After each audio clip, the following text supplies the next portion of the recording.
Bonjour à tous. Alors, dans ce chapitre 4, nous avons deux objectifs. Premier objectif, dans la première partie, c'est d'expliquer l'écartement des plaques et la formation des océans. Dans la deuxième partie, c'est d'étudier la convergence, c'est-à-dire le rapprochement des plaques et la formation des chaînes de montagne. Alors, cette première vidéo a pour objectif d'expliquer l'écartement des plaques et la formation des océans, c'est-à-dire la première partie. Je vous ai déjà demandé d'étudier plusieurs documents afin de comprendre le moteur de l'écartement des plaques lithosphériques et la formation des océans. C'est ce que l'on va faire à nouveau ensemble. Alors, point de départ, on va utiliser cette animation. Nous avons ici un planisphère. On observe des continents et des océans. On a étudié la répartition sismique mondiale. On a étudié la répartition mondiale des volcans, et à partir de la répartition des séismes et la répartition des volcans, on a établi des plaques que l'on appelle des plaques lithosphériques, puisque leur épaisseur est composée par la lithosphère, c'est-à-dire la croûte terrestre et le manteau supérieur. Voilà. Alors, ces plaques, nous le savons, reposent sur un matériau qui est mou et qui s'appelle l'asténosphère. À partir de cette observation, les scientifiques ont émis une hypothèse, l'hypothèse de la mobilité des plaques lithosphériques. La logique est très simple, les plaques rigides reposant sur un matériau qui est mou, on peut supposer que ces plaques, du fait de l'instabilité de l'asténosphère, ces plaques sont en mouvement. Et si elles sont en mouvement, eh bien à la limite des plaques, on peut imaginer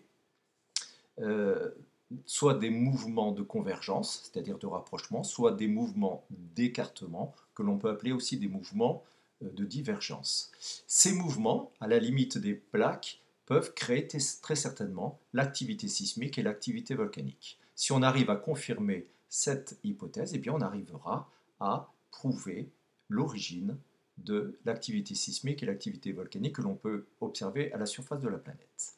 Alors, aujourd'hui, grâce aux satellites GPS, il est possible de prouver scientifiquement la mobilité des plaques lithosphériques. C'est ce que l'on voit sur cette animation. Par exemple, ici, au niveau de la dorsale de l'océan Atlantique, on voit qu'il y a un mouvement d'écartement. Par exemple, la plaque africaine et la plaque sud-américaine s'écartent en moyenne de 3,7 cm.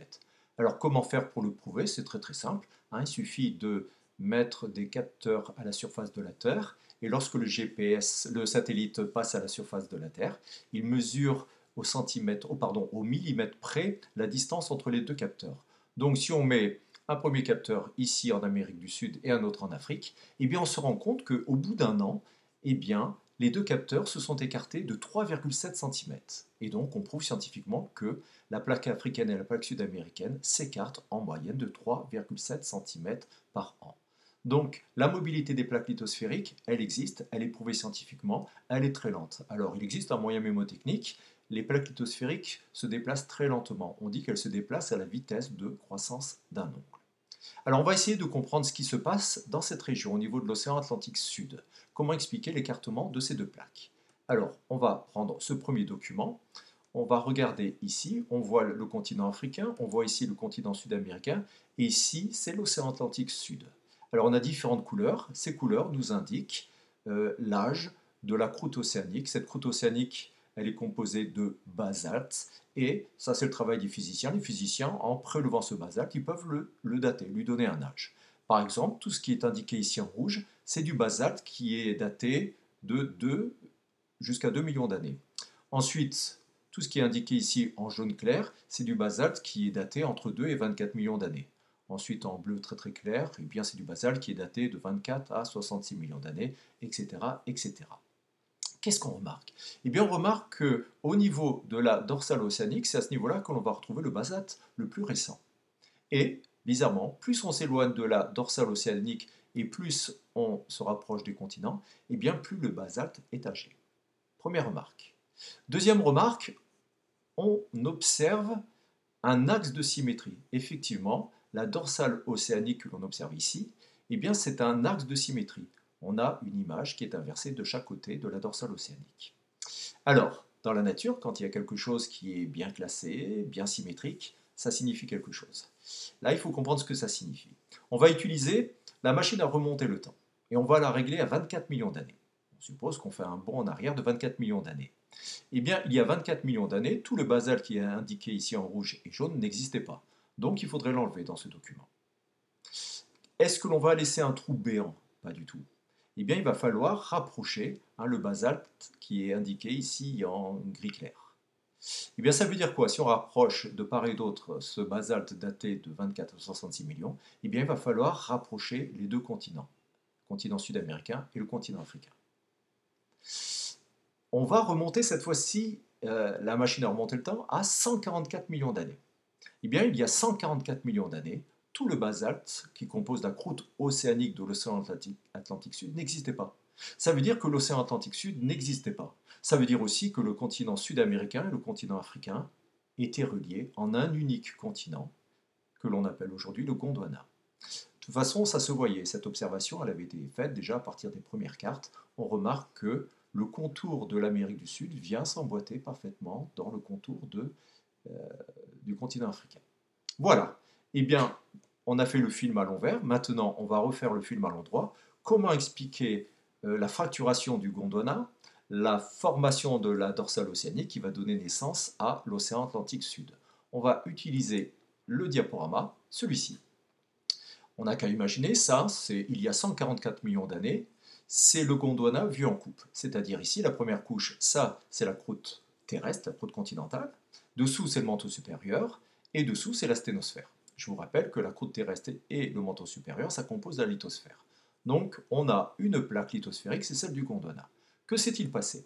Eh bien, on pense que il y a 144 millions d'années, il y a eu au niveau de la sténosphère, on appellera ça une anomalie thermique, c'est-à-dire que la température s'est élevée. Ceci a eu une conséquence, ça a déformé, mais cassé rapidement la plaque lithosphérique. Dans la mesure où elle est rigide, elle ne peut pas se déformer.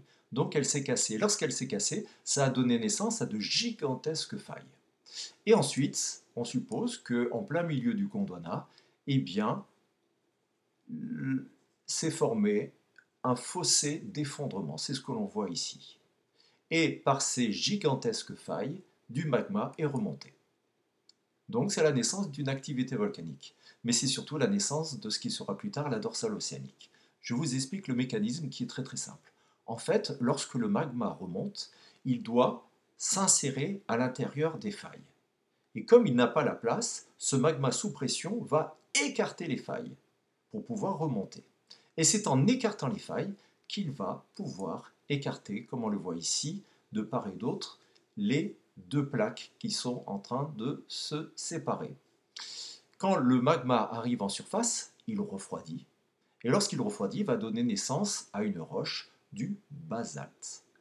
Et depuis 144 millions d'années, voilà ce qui se passe au niveau de la dorsale océanique. Du magma remonte. Lorsqu'il remonte, il écarte les deux plaques. Et lorsque le magma arrive en surface, eh bien, il refroidit et forme du basalte. Alors, comme on a affaire à un fossé d'effondrement, c'est une structure qui est très basse, eh bien, l'eau va venir englober cette région, ce qui va donner naissance d'abord à un petit bras de mer. Ce petit bras de mer va donner naissance à une mer, puis à un océan. Et aujourd'hui, 144 millions d'années plus tard, cet océan, c'est l'océan Atlantique. Qu'est-ce que l'on a aujourd'hui? C'est simple. Ici, vous avez le continent africain. Ici, vous avez l'océan Atlantique Sud, avec la dorsale océanique et la croûte océanique, composée de basalte. Et ici, vous avez le continent sud-américain.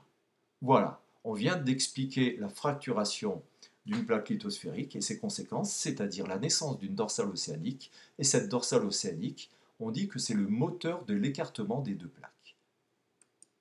Voilà, vous allez pouvoir retrouver une autre animation, celle-ci, qui explique à peu près la même chose que l'on a vu dans le diaporama, c'est-à-dire la fracturation d'un continent, la naissance d'un fossé d'effondrement, la remontée du magma qui va donner naissance à une dorsale océanique, et la remontée du magma va écarter les deux plaques, c'est ce que l'on voit ici.